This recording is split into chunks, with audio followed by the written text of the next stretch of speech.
I'm reminded of a time when I was early on working with Mr. Gamal in Boston.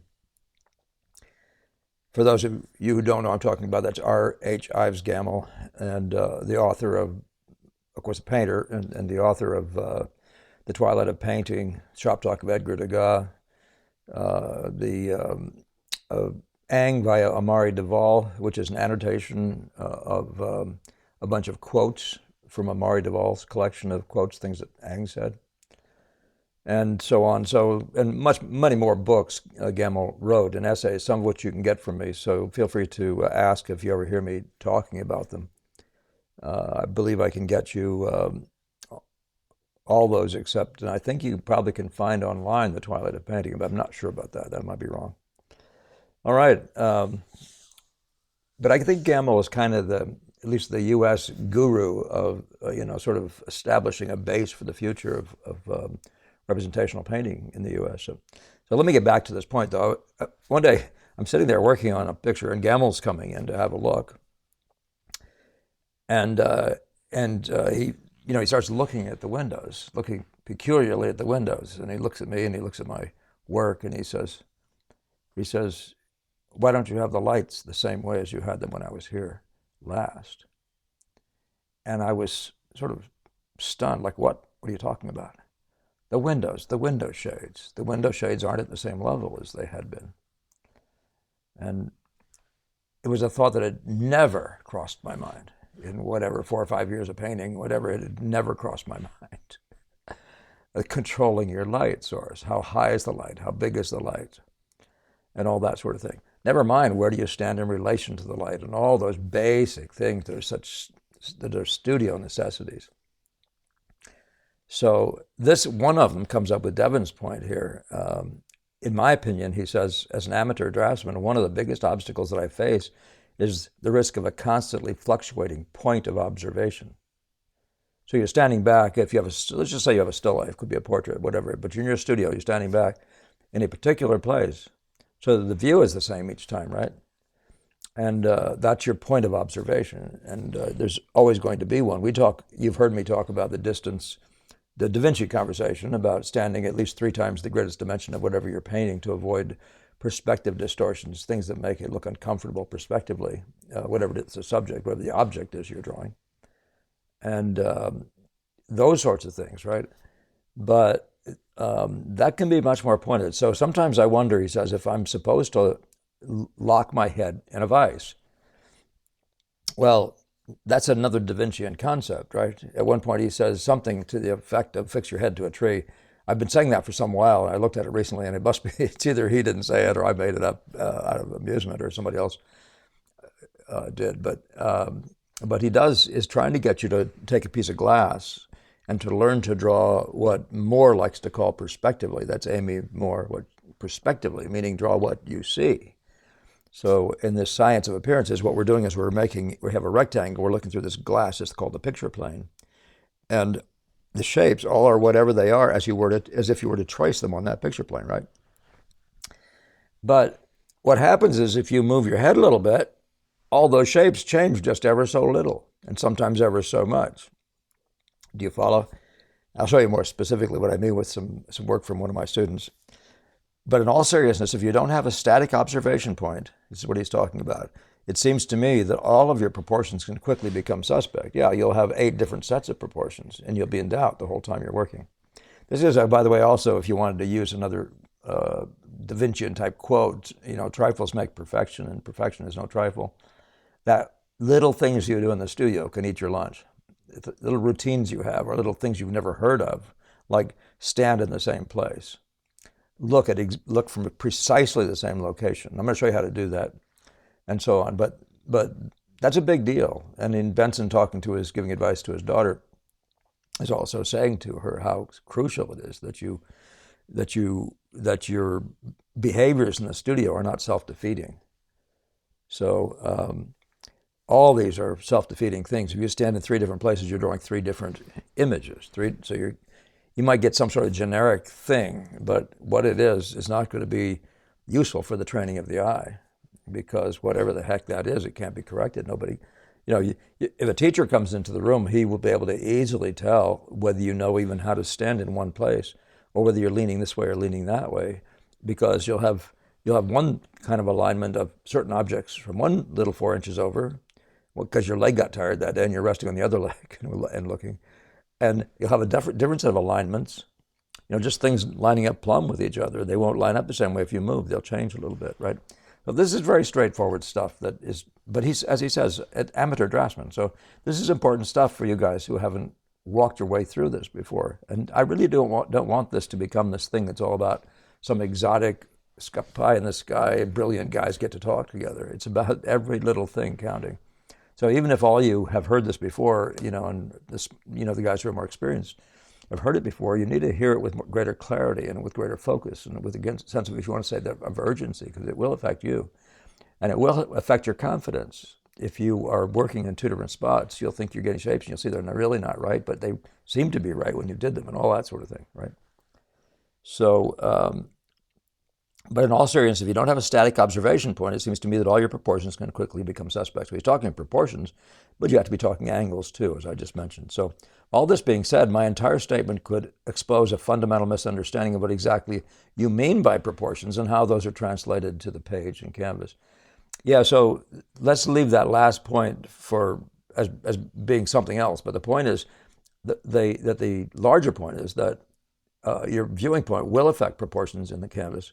And just as much as they affect, for example, if you're standing looking at a person straight on and you move to the side, that person will become narrower. In theory, you'll see me turning and you'll see that I become narrower. And you get more frontally associated with me, and all of a sudden I'm wider. So that is proportions, right? They'll appear wider for my height. Remember, proportions always have a this to that about them, right? Proportion means that, right? Height to width to width, length to length, that sort of thing. So let's talk about it with pictures, all right? I asked one of my students, to photograph what he's working on. This is the setup of Sean in my studio. And there are a number of things, in all these things that I might have corrected, but we correct as many things as we can, but I'm not going to talk about little things. I'm just talking about one idea, all right? And the idea is this, that Sean decided, set up the setup, and I stood, because the viewer, the critic has to stand in exactly the same viewing place. He has to be at the same height with this person. So you remember Tom Dunley and I talking about Gamal's equalizer, right? So Gamal was under 5 feet tall. You had to have a box that would get him up to your height, so his eye level and looking would be the same. But then you have to tell him other things to get him to be in the right alignment, left and right. And I'll show you right here, there's two ways of looking at that, right? And both of them are important. You have to do it in multiple ways. But so you'll see, this is his setup, the way he set it up. And what he found was that if he leaned just the teeniest bit out of that spot there, he would get a gap right here. See that gap? Now that's one of those standards, right? So you see that, and you decide, I'm going to use that. I'm going to just move till that just disappears, and that's what I'm going to do every single time I line up before I start looking at my shapes, okay? It's crucial that you do that, especially as a student who's going to be then reviewed by a critic, by your teacher or mentor or whatever. So do you see what I mean that way? That's just left and right alignment. So that's his choice here. So let's show you what happens about proportions when you move a little bit. Here it's going to be hard to see because the movement is very minor. It's a tiny little movement of your eye. But let's look at the next one. And by the way, this was shot on the same day, but the light had changed. Cloud shining bright, orangey, spotlight in one case, and then the blue light was back as the cloud went away in the next case. So, now, here's one where I've asked him to move the camera over, and so you can see where this overlapped behind this. And you see now there's this big airspace here, and this thing doesn't even get near touching the green, right? This portion doesn't even get near the green. So what's happening there is he's now got a proportion problem. It's the proportion, this negative shape, right? Suddenly it's become big and wide, right? That's the kind of stuff that goes on. But you'll also notice that in this view, this angle from this point here to this point here was tilting right, and over here it's tilting way left, right? And that's going to happen continuously. Now I'll give you one more that's just for kicks, right? You see that this forms a box, and this is our arabesque world, right? This is the world of the arabesque, the figure created by this thing, or what we called last week the ovoid. So have a look at that if you didn't follow that. But there's this little loop right here of stuff taken together, has a little bit of a tilt and a width to length taken together. Look at this. Look how it totally became wide. It's miles wider than it was over here. Do you see that? Now that proportions are interesting in that they say different things. There's a sense of grace in one case, a sense of bulk in the other. Width to height being greater. If the width is greater than the height, you'll have one. In the other case, you'll have something else. And there's a whole different feeling about these things. And again, you'll see over here on this side, you see how these are now vertically aligned right on practically. And in the original, the way he meant to set it up, there's a big gap here. So if this gap got huge, so those proportions, that's a proportion, right? So this size here to the size of the cup, this is much bigger to the size of the cup. This was almost the same width to the cup. And so you see this here now is becoming more nearly the width of this, whereas before it was just a tiny fraction of it. You follow all those things? That's very straightforward stuff. Everything changes when you move your viewing point, but this was a dramatic move to show you exactly what happens if you're unaware what could happen. Of course, you wouldn't probably hide that far away, but consider the significance of being in precisely one place. Now, there's one other thing I could say about left and right is that if you don't have anything that really does this immediate thing that's so useful, something just touching something in such a way that's very memorable and easy to get people lined up with, you can use a spot on the wall behind. And you may find a place where a little piece of the pattern of the wall just touches something. I can't in this particularly see it in this one, but you might just find a little piece of a pattern just barely misses or just touches on some piece of something or other, right? It needs to be something pretty sharp and crispy, and sometimes I even have to suggest to students that they don't have anything, just make a little mark on the wall back there behind it, which they're not going to, which they're then going to move till that disappears. And when that just disappears and you can't see it, that's if you had a pencil mark back here. You follow that. If I had it scribbled on a flat wall, you'd be able to say, I'm going to put that in such a place that when I stand here and it's just right, that line just has disappeared, so I don't have to look at it. Okay, so those are the kinds of things that happen. You see how significant that is. So of course, yes, your proportions and your angles both are going to go way off. By the way, angles and proportions have lots to do with each other. You get proportions wrong, you get angles wrong. You can't possibly have angles right and proportions wrong. That's a different discussion, but okay. So let's go back here and start looking at, here's the original again on the left. I meant to put it on the right, why didn't I? But this time what we're doing is we're dropping our viewing point. So whereas Sean was standing up here rather looking into the top of this thing, we've dropped so low that you can see that's changed significantly. We've kept the alignment this way. This is more or less the same. We dropped down, so this is more or less the same distance away from that. This handle is what it was before. But you can see, I should say dropped, I mean we've raised. By dropping our eye level, this thing here is now raised. This thing here is more nearly at the height level as this. You see the difference there? And so when you talk proportions, I'm talking now about the proportions in a very simplistic way of if this were a straight horizontal line across here, and there's a second one there, you see how skinny that height would be? But look how big that height is here when you line up the same two lines. Those are also proportions. But this time the change because you're too high or too low. If you change your shoe height, you can get this sort of thing and really confuse yourself. So so in both cases, you can see how you're looking more into this and then a little less into it here as you drop your viewing point. You can see the proximity of this to this. These are much closer now. This is what happens in perspective. As you drop your eye level, at some point, the front of this table will be exactly on the same line as that if you drop it enough, right? So they'll change. You won't even have a tabletop. How many other things are going to change on you like that? You follow? So I guess that may be enough to get it across to you. Do you see how the end of this little piece of grass goes over, points right at that in the proper way? And then when you get low, it goes over and points above it.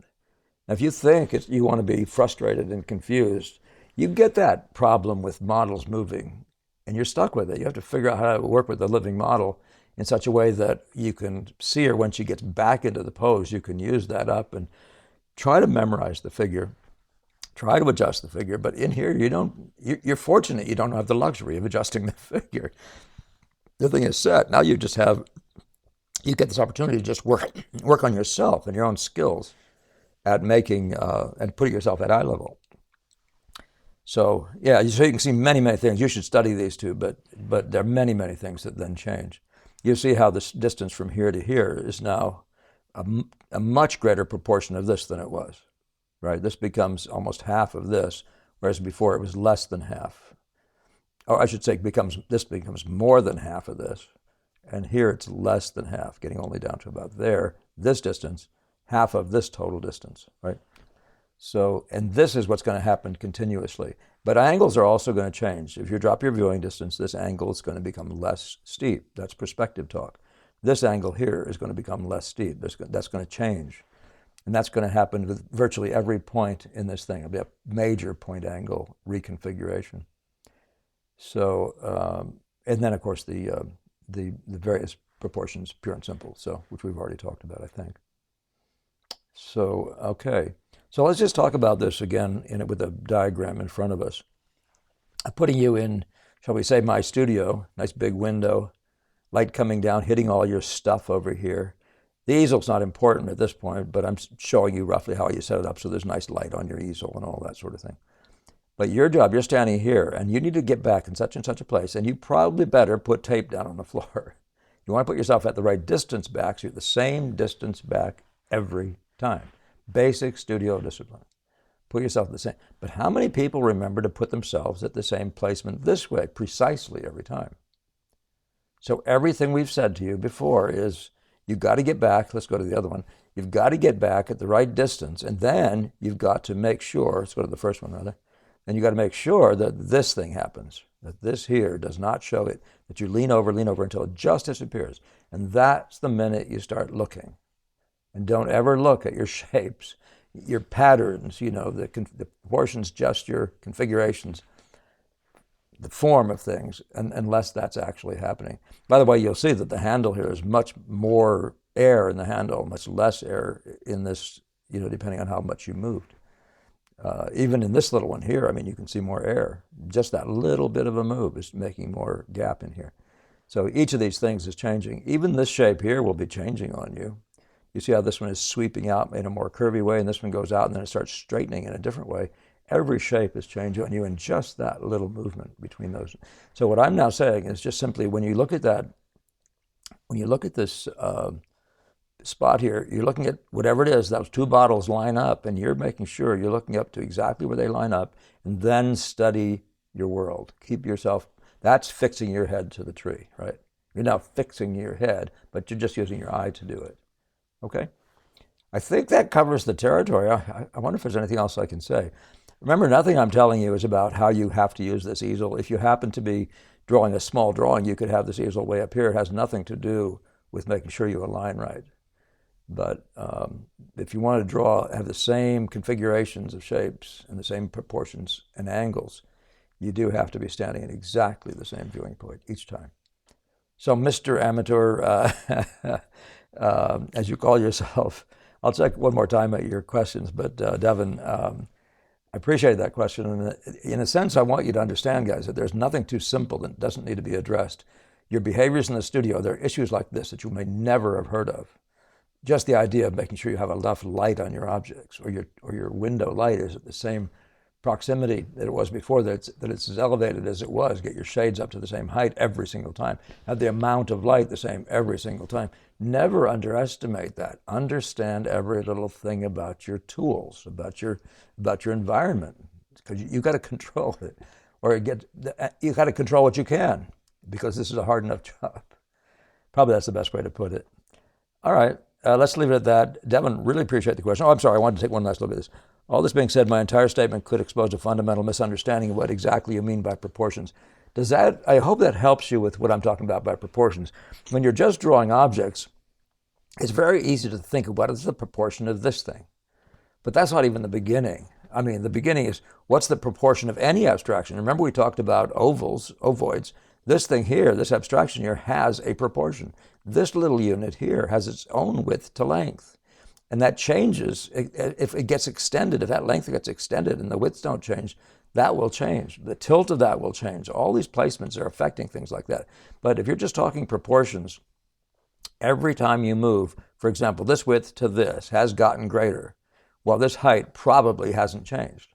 So there's this box here that we talk about, or the ovoid, if you want to call it that. There's a basic height at the top of that thing. There's something down here that you're choosing as your low point. You could make at the bottom of that if you chose. There's his side, there's this side. You can do the same thing on both of these, and one of them is going to be wider, the other one narrower. So that is what I mean by proportions, and it's way more important than trying to get the proportions of the object, or it's equally important, right? That the people call them negative shapes, but it's just everything is just shapes and proportions, and they happen in multiplicities of ways, including combinations of objects and the shape that that is, okay, which is rather closer to where our word arabesque comes from, which I wish I had used when we're talking about ovoids, because it's our standard term for the ovoid, the figure created by a set of strong players, right? And yeah, all right. So, but they all play the same game, so and over again. So good. Let's leave it at that. Do thank you for all your subscribing. I really enjoyed the attendance last week and the comments. If anybody actually wants to make a comment about what they think of me bringing in someone like Tom Dunley to just sort of live answer questions about the Gamal experience, I would welcome that for you guys who've never run into Gamal, or those guys who are even guys who have offspring of Gamal, sort of indirectly through the lac world or whatever. That would be something that would be a lot of fun for us. So let me let me know if you have some interest in that. I'm looking to hear from you. Anyway, thank you for subscribing, sharing, commenting, and certainly donating. And we'll see you in the next one. Have a good week painting.